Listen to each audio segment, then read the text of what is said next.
नमस्कार मित्रांनो, मी गोपाळ कुलकर्णी. माध्यम वृत्तमध्ये आपलं स्वागत आहे. राजकारणामध्ये सध्या ज्या घडामोडी चालू आहेत आणि एकंदर एकमेकावर जी चिकटफेक चालू आहे आणि राजकारणात तो स्तर खालावत चाललेला आहे, या संदर्भामध्ये आज आपण बातचीत करण्यासाठी आलेलो आहोत. एक राजकीय विश्लेषक, निष्णात वकील, जुन्या पिढीतील एक वकील, शिवसेनेचे लातूर जिल्हा संपर्क प्रमुख ॲडव्होकेट बळवंतराव जाधव यांच्याशी आपण चर्चा करणार आहोत. बळवंतराव जाधव म्हटलं की आणीबाणीपासून राजकारणामध्ये त्यांनी जवळून संपर्क आलेला आहे. म्हणजे बापूसाहेब काळदातेपासून ते विलासराव देशमुखपर्यंत त्यांनी अनेक लोकांशी संपर्क करीत अनेक सभा गाजवलेल्या आहेत आणि राजकारण त्यांनी जवळून पाहिलेलं असल्यामुळं एक राजकीय अभ्यासक म्हणून आज त्यांच्याशी आपण चर्चा करणार आहोत. जय महाराष्ट्र भाऊ. जय महाराष्ट्र. माध्यम वृत्तामध्ये आपलं स्वागत आहे. सध्या राजकारणाचा स्तर दिवसेंदिवस खालावत चालला भाऊ. म्हणजे एकमेकावर चिकटफेक तर चालूच आहे, परंतु राज ठाकरे यांच्या गाडीवर सुपारी फेकली काय, उद्धव ठाकरे यांच्या गाडीवर शेण टाकलं काय, तर हे काय चाललंय राजकारणासाठी? अत्यंत आता मी जवळपास 45-50 वर्षापासून ऍक्टिव्ह राजकारणामध्ये आहे. वरचेवर दर घासत चाललाय आणि आमचे इंटरेस्ट हे आर्थिक संबंधाशी जोडले गेल्यामुळे येणे करून मला सत्ता पाहिजे, काही केलं तरी चालेल पण सत्ता पाहिजे किंवा सत्तेत वाटणी पाहिजे, यासाठी चाललेली ही चळवळ. लोकांसाठी, तत्वासाठी राजकारण ही गेलं, आता ते नाही.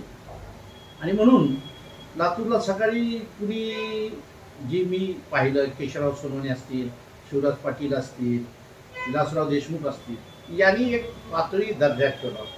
महाराष्ट्राचा जर विचार कराल, यशवंतराव चव्हाण होते, वसंतदादा पाटील होते, विरोधी पक्षामध्ये पृथ्वी अत्रेसारखे, प्रल्हाद केशव अत्रे, भाई उद्धवराव पाटील यांसारखी लोक होती.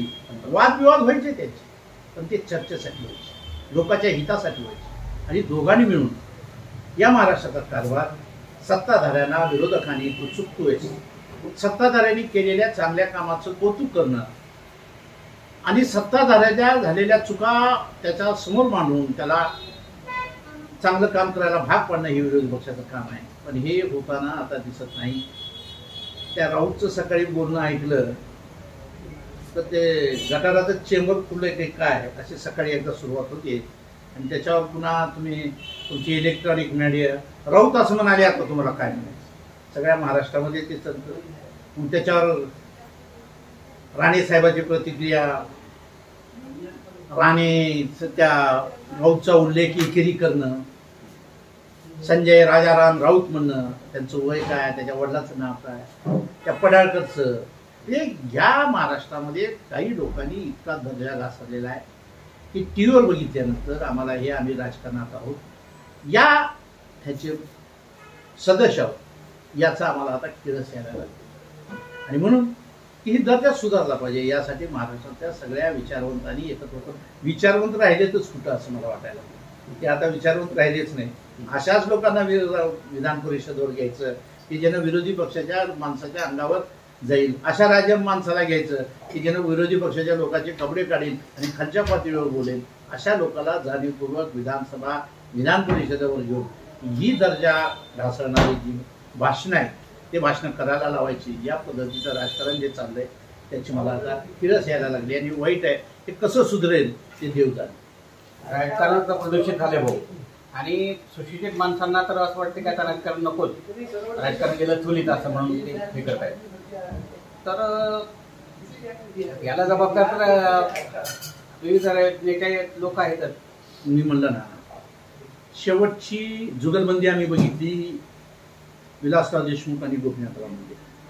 ते मित्रही होते, महाराष्ट्राच्या हितासाठी ते एकत्र यायचे. मुंडे साहेब विरोधी पक्षात असताना विलासरावला जिथं चुकतील तिथं सांगायचे, ते दुरुस्ती करायचे. जुगलबंदी चालावी, सत्ताधारी आणि विरोधकांमध्ये जुगलबंदी चालावी. जुगलबंदी मी आर पाटलाची पाहिलेली आहे, त्यांनी देत असलेली उत्तरं पाहिलेली. परंतु आत्ताची जुगलबंदी चालल्यावर एक किळसवाणा प्रकार, भेंडी बाजारामध्ये चाललेलं भांडण आहे का भाजी मार्केटमध्ये चाललेलं भांडण आहे, या पद्धतीचं भांडणं आणि त्या पद्धतीच्या प्रतिक्रिया देणं, एकमेकाचा उल्लेख एकेरी भाषेत करणं, हे महाराष्ट्राच्या परंपरेला, संस्कृतीला साजेस आहे. उद्धव ठाकरेने तर देवेंद्र फडणवीसला संपवण्याची भाषा केलेली आहे. एवढ्या खालच्या पद्धतीचं राजकारण आम्ही कधी पाहिलं नव्हतं. मी आता तेवढा मोठा नाही त्यांच्या क्रियेवर प्रतिक्रिया द्यायला, परंतु एक तर तू राहशील किंवा मी राहीन. अरे बाबा, महाराष्ट्राला दोघांची गरज आहे. गोपीनाथ म्हणजे मी तर असं म्हणेन, दोघांचीही महाराष्ट्राला गरज आहे. दोघांनीही मिळून महाराष्ट्र चालवावा. देवेंद्र फडणवीस, शिंदे साहेब हे जर आमचं सरकार आलं तर विरोधी पक्षाच्या टेबलवर तुम्ही राहावं आणि तुम्ही आम्हाला सरकार चांगलं चालवण्यासाठी चांगल्या सूचना कराव्या. सरकार पाडण्यासाठी नाही. रोज 1 महिन्यात सरकार जाईल, हे चुकलं. रेल्वेचा अपघात झाला, राजीनामा द्या. 4 लोक मेले, राजीनामा द्या. अरे 5 लोकांनी निवडून दिले, राजीनामा देण्याची पद्धत असते का? कशाला राजीनामा? मी असं म्हणेन, उद्धव साहेब जर मुख्यमंत्री झाले तर कणखर विरोधी पक्ष म्हणून फडणवीस साहेब, शिंदे साहेब, अजित पवार साहेब यांनी त्यांना सूचना कराव्या आणि महाराष्ट्र दोघांनी मिळून चालवा. एक तू तर राहशील, मी तर राहील, ही पोराडकीची भाषा. टोकाच्या पद्धतीने टोकाच्या भाषा वापरू नका. कुठं जाईल? तू तर राहशील, नाही तर मी राहील म्हणजे मी कुठं जाऊ? पाकिस्तानला जाऊ? कुठं जायचं? तुम्ही राहिलं पाहिजे, मी राहिलं पाहिजे आणि ह्या दोघांनी मिळून महाराष्ट्र घडवला पाहिजे. शेतकऱ्यासाठी, कष्टकऱ्यासाठी, बेरोजगार पोरासाठी काय करताय त्याबद्दल नाही. मी मुख्यमंत्री झाला पाहिजे, माझा पोरगा कॅबिनेट मंत्री झाला पाहिजे आणि बाकी तुम्ही बाहेर जायला गेलं पाहिजे. ही जी पद्धत चाललेली आहे, ही चुकीची पद्धत चाललेली आहे. राजकारणामधल्या ह्या चर्चा थांबल्या पाहिजे. महाराष्ट्राच्या समोर अत्यंत प्रश्न गंभीर आहेत. अनेक पोरं बेरोजगार आहेत, हाताला काम नाही. त्या पोरांना आम्ही रोजगार देऊ शकत नाही. रिझर्वेशनच्या नावाखाली लाखो करोडो पोरं रोडवर येत आहेत. त्या पोराचं आम्ही समाधान करू शकत नाही. मुसलमान समाजाला या ठिकाणी असुरक्षित वाटतंय. त्या लोकांना भरोसा देणं गरजेचं आहे की एका रात्रीमध्ये संविधान बदलते म्हणजे की लोक एकत्र येऊन त्यांना प्रशिक्षण द्या. तुम्ही मुस्लिम समाजाला ट्रिपल तलाक हे मुस्लिम महिलाला सशक्तीकरण करण्यासाठी व तिला इज्जत देण्यासाठी केलाय हे समजून सांगण्यात कमी पडलो. कायदा केला, परंतु त्याचा कायदा केलेला कायदा हे तुमच्या हिताचा आहे हे समजून सांगण्यामध्ये आम्ही कमी पडतो. हे पडता कामा नये आणि राजकारणामध्ये या सगळ्यांनी एकत्र येऊन महाराष्ट्राच्या स्वतःच्या पोराला स्वतः मुख्यमंत्री पोरग मंत्री करण्यासाठी राजकारण करू नका. महाराष्ट्रातल्या गरीब गोरगरीब शेतकऱ्याला, कष्टकऱ्याला, बेरोजगार पोरांना, असहाय्य महिलांना न्याय देण्यासाठी मी महाराष्ट्राचं राज्यकारभार करेन. असं सरकार यावं आणि असं सरकार येण्यासाठी आपण सगळ्यांनी प्रयत्न करावे असं मी म्हणतो.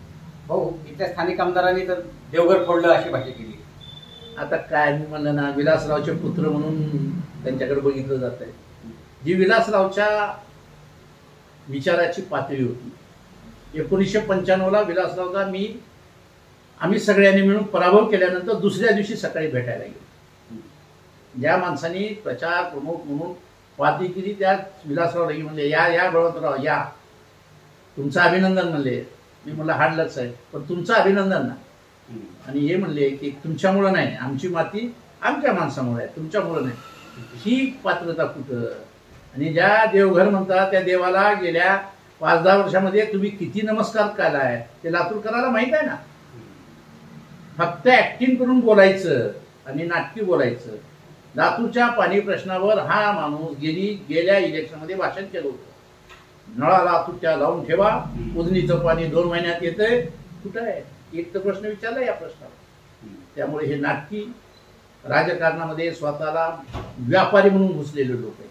हे राजकारणामध्ये व्यापारी म्हणून घुसलेले लोक आहेत आणि त्यामुळं खऱ्या अर्थानं लातूरमध्ये लोकशाहीची पुनर्स्थापना करण्यासाठी 1980 पासून देशमुख, पाटील देशमुख, बाप वडील पोरग, पुन्हा भाऊ, पुन्हा त्याचं पोरग. जर लोकशाही बघायची असेल, अमितच्या मुलाला आमदार होईपर्यंत तुम्हाला जयच म्हणायचं असेल तर ठेवा. नाहीतर आता लोकशाहीच्या मार्गाने या ठिकाणी बदल होणं आवश्यक आहे असं मला वाटतंय. लातूरमध्ये या ठिकाणी परत एकदा भाजपने या ठिकाणी भाजपला देशमुखाला पाडायचं काही एकदा ठरवावं लागेल. नंतर मॅनेज उमेदवार आणायचे आणि नुरा कुस्ती खेळायची आणि देशमुखाला निवडून द्यायचं. ही जी विरोधी पक्षाची पद्धत आहे, भाजपमधले काही लोक करतात, त्याला माझा सक्त विरोध आहे. आणि या ठिकाणी लोकशाही मार्गानं परत एकदा आमदार व्हावा, त्यांनी लोकशाही मार्ग अवलंबावा जो की घटनेमध्ये लिहिलेला आहे. अशा लोकशाही मार्गाने निवडून यावं असं मला वाटतं. धन्यवाद भाऊ. मित्रांनो, हा व्हिडिओ आपल्याला आवडल्यास माध्यम वृत्त या यूट्यूब चॅनलला लाईक, शेअर आणि सबस्क्राईब करा. धन्यवाद. मी गोपाळ कुलकर्णी, माध्यम वृत्त सेवा.